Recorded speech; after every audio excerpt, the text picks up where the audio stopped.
Ibu perhatikan, jadi kalau yang dimaksudkan ketika kita sholat kemudian kita menguap, yang terpenting kita tidak boleh tanpa menutup. Jadi tapi kalau bisa diusahakan kita tahan dengan kita tutup. Tapi kalau nggak apa-apa.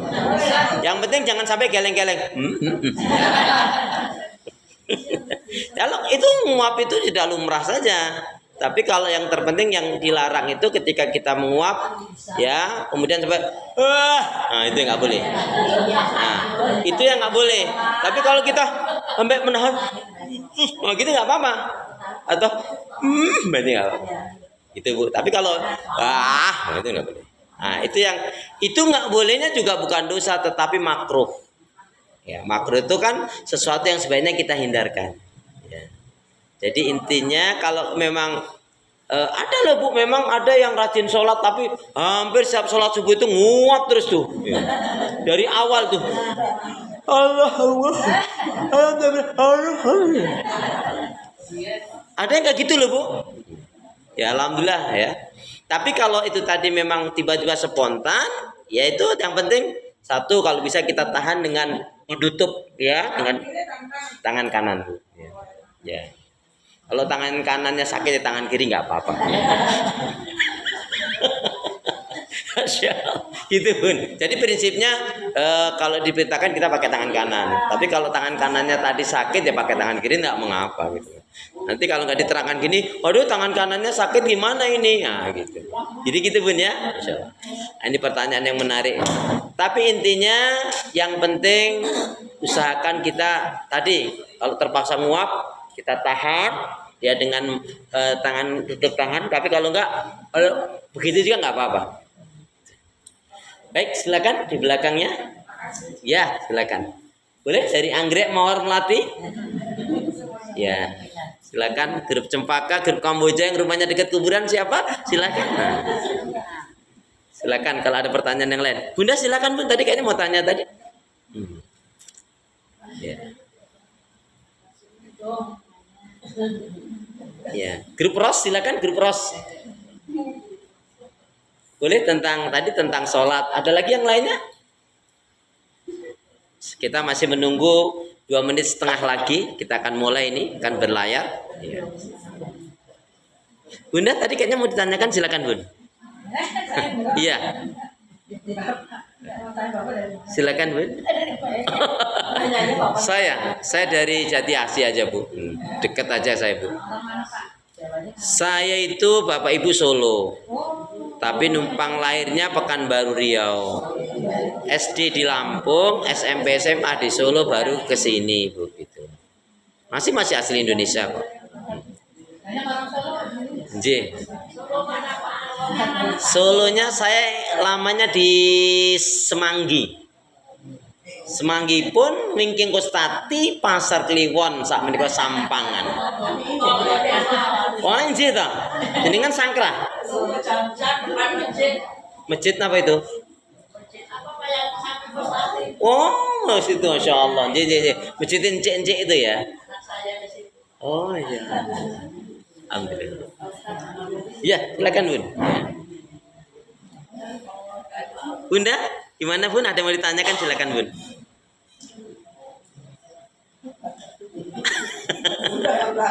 Bun, silakan Bun. Ada yang ditanyakan? Enggak, ini mendung gini ini enggak hujan kok Bu? Iya, insyaallah. Waalaikumsalam warahmatullahi wabarakatuh. Silakan ada lagi? Ya, silakan. Kalau sholat fajar, ya. Sholat qobliyah, ya. Subuh itu sama enggak? Ya. Ibu perhatikan, sholat sunnah yang tidak pernah ditinggalkan oleh Rasulullah sekalipun dalam safar. Salam, ya akhirnya datang juga. Ini Bu Inung Bu, saudara kita juga Bu. Bu silakan Bu. Sholat sunnah Ibu yang tidak pernah ditinggalkan oleh Rasulullah meskipun dalam safar adalah satu, sholat tahajud dan witir. Ibu termasuk yang rajin bangun malam atau rajin sholat malam? Maksudnya insya Allah yang mana? Loh, ada loh ibu-ibu yang rajin, yaitu bangun malam cuman buka tutup keran, Bu, ada itu. Oh iya, alhamdulillah. Ya, kalau ibu di sini saya yakin ya, sholatnya alhamdulillah. Insya Allah. Karena ada loh Bu, yang aku muslimah dengar adzan kaget juga ada loh Bu. Allahu Akbar, Allahu Akbar, ya Allah ada adzan. Ada yang kayak gitu. Malah ada yang lebih parah lagi Bu, udah bagus di dalam rumah ini. Allahu Akbar, Allahu Akbar. Mestinya kan ambil air wudhu sholat kan? Enggak, malah nemuin tetangganya bilang apa? Jeng sekarang adanya cepet ya jengnya. Gitu. Astagfirullahaladzim. Baik, jadi sholat sunnah yang tidak pernah ditinggalkan oleh Rasulullah, baik dalam safar ataupun tidak safar, adalah sholat tahajud dan witir. Dan yang kedua adalah sholat fajar. Nah, tadi pertanyaannya, sholat fajar itu yang mana? Nah, kalau yang dimaksudkan fajar sodik adalah sholat subuh. Tapi ketika tidak disebut dengan fajar sodik, berarti sholat yang disebut kita umumnya qoblah subuh. Jadi pelaksanaannya tetap setelah azan. Jadi ada yang menyebut qobliyah subuh itu ya sholat fajar. Sholat fajar itu ya qobliyah subuh. Tetapi kalau dimaksudkan sudah fajar sodek ini, sudah waktu sholat subuh. Nah, terus yang menarik, masya Allah, apa kata Nabi? Raqatal fajri khairu minad dunya wa ma fiha. 2 rakaat sholat fajar itu pahalanya sangat besar sekali. Dia lebih baik daripada dunia dan seisinya. Ya. Jadi sampai-sampai ada Bu ya, yang kesiangan itu nggak sholat fajar itu saking sedihnya apa? Waduh, kesiangan udah azan. Ya. Sudah azan dia masih belum bangun. Kalau azan sebelum qomat ada masalah. Nah, waktunya kapan? 2 rakaat sholat fajar itu atau sholat 2 rakaat itu sebelum subuh itu waktunya dari azan sekitar 10 menit sampai 15 menit. 10 sampai 15 menit itu masih bisa kita lakukan dan itu masih termasuk sholat fajar. Tetapi semakin mepet dengan setelah azan itu semakin lebih baik. Ya, ada yang mengatakan antara bacaan Quran dari azan itu sekitar 30 ayat pendek. Ya, jadi sekitar katakanlah 10 menit ya atau lebih sedikit. Itu waktunya fajar, ya. Jadi kalau itu diperdebatkan, memang para ulama ada yang mendebatkan fajar itu adalah sholat subuh itu sendiri, tapi ada yang mengatakan oh enggak, fajar yang dimaksudkan sholat subuh adalah fajar sodik, yaitu betul-betul azan subuh, sudah masuk subuh, ya. Berarti sholat subuh, ya. Tetapi kalau yang dimaksudkan qobliyah subuh atau fajar saja, maksudnya adalah qobliyah subuh. Ya. Jadi kira-kira ibu mau menjalankan yang mana?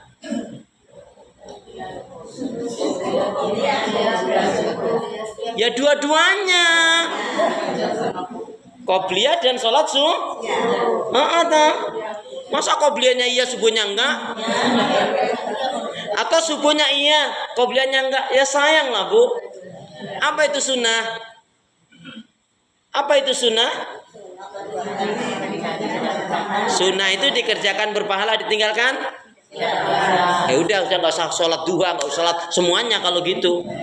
Ibu tadi malam tahajud enggak? Ustadz, tahajud itu wajib atau sunnah? Sunnah, oh sunnah, nggak ngerjain kan ya nggak apa-apa. Sholat qobliyah ba'diyah sunnah atau wajib? Sunnah, oh nggak ngerjain nggak apa-apa. Terus kapan ngerjainnya? Nah, sunnah itu dikerjakan berpahala, ditinggalkan rugi. Dengan kita, oh kalau ditinggalkan rugi maka kita akan terpacu. Nih Bu, masya Allah, orang-orang dahulu itu Bu, kalau nggak sholat sunnah itu sedih loh Bu. Ada di antara kita witirnya enggak, tahajudnya kelewat, subuhnya kesiangan, pagi harinya enggak sedih enggak nyesal, malah menghibur diri, malah mengatakan Allah kan maha tahu ya kalau kita lagi kecapean, coba gitu. Ya, nauzubillah gitu Bun ya. Jadi intinya kalau saya memahami, karena ada penjelasan, ada fajar shodiq itu adalah yang dimaksudkan sholat subuh itu sendiri, maka berarti kita mengambil pendapat yang dimaksudkan sholat fajar itu adalah qobliyah subuh. Tapi kalau ada yang tetap berkokoh, enggak, ya sudahlah, yang penting sholat bu, daripada berdebat malah nggak sholat, gitu ya. Masih ada satu lagi penanya, silakan bu. Ya. Baik. Yang pertama bu, niat itu sebetulnya adalah an-niyat laisa fi lafadz walakin fi qalb. Yang dikatakan niat itu hukum aslinya dia di dalam hati, tidak di dalam lidah. Punten Bu Isni nanti adzan adzan asar. Enggak mungkin Ibu wudu mau sholat isya. Karena memang waktunya adalah waktu asar. Sebenarnya dulu gini, guru-guru kita ngajarin usolli fardhu dhuhri, usolli fardhu asri, usolli fardhu maghribi, itu maksudnya mengingatkan inilah waktunya duhur, inilah waktunya asar, inilah waktunya maghrib, inilah waktunya isya, ini waktunya subuh. Cuman berlanjut sampai kita dari TK Taman Kawak sampai Taman Kawak ini ya, itu tetap kita memakai. Sekarang saya tanya, usolli fardhu maghribi arba'ah rakaatin. Nah, arba'ah loh bu. Arba'ah maksudnya ya. Arba'ah rakaatin. Padahal sholat maghrib berapa? 3. Tapi ibu mengatakan 4. Tapi hati ibu mengatakan 3. Yang dipakai lidah dari ucapan atau dari hati? Nah itulah makanya Pak, niat itu nggak harus dilafadzkan. Ketika kita wudhu sudah otomatis. Kecuali haji dan umroh. Nah, lain kalau haji dan umroh itu kan ketika kita mau mikot, labbaika Allahumma umrotan atau labbaika Allahumma hajjan. Nah, itu memang dilafadzkan. Ya, memang dilafadzkan. Ya, jadi seperti dari Bir Ali misalkan startnya dari Bir Ali itu kan semua setelah sholat sekitar 10 menit naik mobil ya, kurang lebihnya 10 menit. Ada juga setelah sholat itu bisa langsung, tapi rata-rata ya dari Bir Ali itu sekitar ya 7-10 menit bis berlalu, kemudian sudah masuk mikot, labbaika Allahumma umrotan. Nah kalau sholat sebetulnya nggak perlu dilafadzkan, tetapi ini kan menjadi perdebatan yang panjang. Ini sebetulnya pakai usolli nggak sih? Nggak usah pakai usolli. Saya pernah menemukan ya Simba ini adalah dari saudara, tapi saya manggilnya tetap Simba karena dari saya dari saudara yang jauh. Jadi Simba kok enggak sholat? Waktu itu umur 59 atau 60 tahun. Mbak kok mboten sholat jenengan? Ini mesti orang Jawa bu. Ya. Dia tuh jawabnya gini bu. Lah aku kok sholat? Lah aku kira isa usoline. Coba gitu. Karena nggak bisa usolli dia nggak sholat. Padahal ngomong usolli tadi bisa. Nah, terus saya beritahu, oh mbah, sholat itu nggak harus dilafadzkan. Pokoknya mbah ngerti kan ini waktu maghrib yang ngerti, waktu asar, waktu subuh, waktu maghrib ngerti. Ya sudah, langsung Allahu Akbar. Tidak usah melafadzkan pakai usolli. Jadi ini nggak usah kita perdebatkan bu ya. Tapi sebetulnya memang Nabi kan memulai sholat itu dengan takbir Allahu Akbar ya. Nah itu berbeda. Jadi niatnya sudah otomatis karena ibu mau sholat fajar qobliyah, otomatis sholat qobliyah. Nggak mungkin sholat Jum'ah kan? Ya. Dan ibu ada ajaran yang sesat, aliran yang sesat. Yaitu apa? Sholat Jumat pada hari Kamis. Itu sesat ajaran itu. Lah iyalah, atau sholat Jumat hari Sabtu. Ya.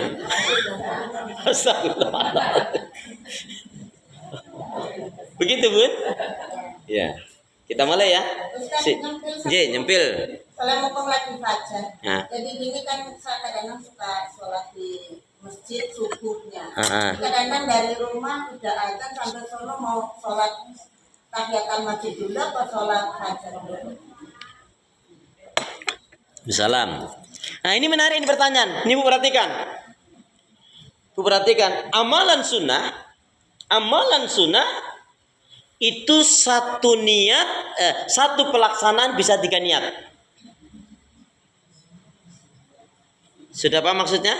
Kalau belum tak terangin. Ya sabar. Gini Bu, maaf. Contohnya anggap ibu ngajinya di masjid waktu duha ya. Biar sekaligus 3 amalan. Ibu dari rumah kan sudah wudhu kan? Wudhu. Ibu ketika masuk masjid maka dengan 3 niat 1 amalan. Amalannya sholatnya 2 rakaat, tapi niatnya 1 sholat syukur wudhu, sholat tahiyatul masjid, dan sholat duha. Ibu cukup jadikan niatnya itu 1, 3 niat itu jadi 1 amalan. Ibu cukup dengan sholat 2 rakaat, ibu dapat pahala syukur wudhu, tahiyatul masjid, dan sholat duha. Ya ini tadi amalan sunnah. Hanya amalan sunnah. Puasa, contohnya ibu puasa Senin Kamis, biasanya Senin Kamis bertepatan dengan Ayamul Bid.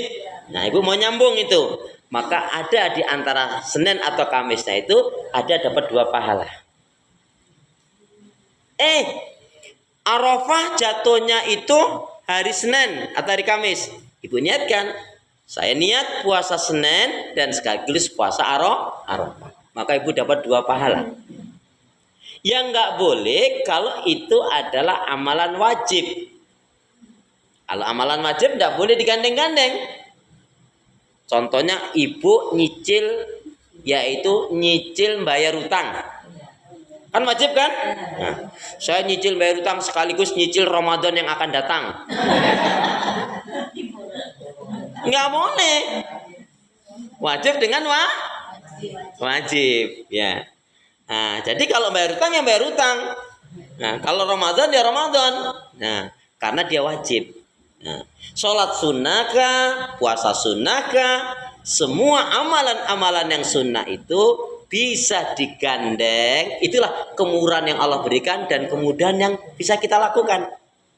Tadi niatnya syukur wudhu, duha, dan tahiyatul masjid. Pelaksananya cuma 2 rakaat, tetapi dapat pahala semua. Mantep toh? Tapi jarang jalanin. Astagfirullahaladzim. Gitu ya. Gitu ya. Jadi jenengan kalau dari rumah jenengan udah sholat apa? 2 rakaat. Sampai sana nggak kebagian tahiyatul masjidnya? Ya sudah. Udah kebagian kok. Ngegini Ustazah kan biasanya kalau ini suka jam 4 atau juga kadang suka ini kulit-kulit atau jadi jam 4 lewat gitu. Sampai sono udah azan, udah kita dan takut ketinggalan subuhnya. Saya di sholat kalau masjid dulu apa sholat fajar gitu loh Ustaz. Ibu gandengkan tadi.